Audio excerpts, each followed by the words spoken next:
Kaya't kung nakipag-isa na kay Kristo ang isang tao, isa na siyang bagong nilalang.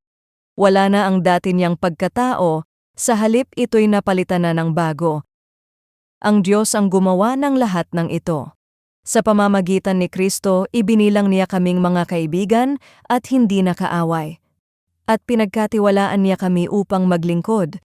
Nang sa gayon, ang mga tao ay maging kaibigan rin niya. Madalas pasan ni Maria ang bigat ng kanyang nakaraan. Naiisip niya ang mga masasakit na salitang binitiwan niya sa pamilya, ang mga maling desisyon, at ang mga pagkakataong sanay mas mabuti ang kanyang piniling gawin. Kahit nanampalataya siya kay Kristo, pakiramdam niya ay andun pa din ang bakas ng dating siya na ayaw mawala.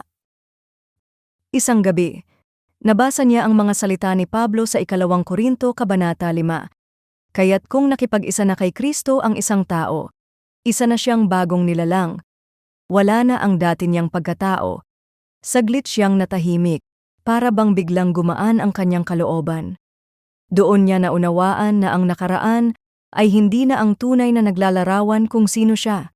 Siya ay kay Kristo na. Ipinapaalala sa atin dito na ang bagong pagkatao ay hindi bunga ng sariling pagsisikap o pagbabago ng ugali natin.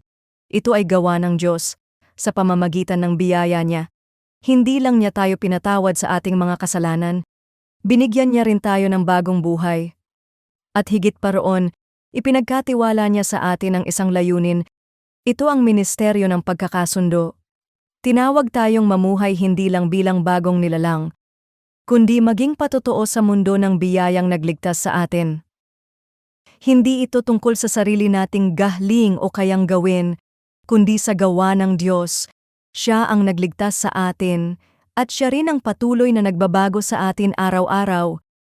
Ang tungkulin natin ay mamuhay ng may pasasalamat at pagsunod, at maging handang gamitin niya para maipadama ang kanyang pag-ibig sa iba. Maaaring may mga alaala ka pa ng nakaraan na bumabalik sa isip mo, ngunit alalahanin mo, kay Kristo bago ka na.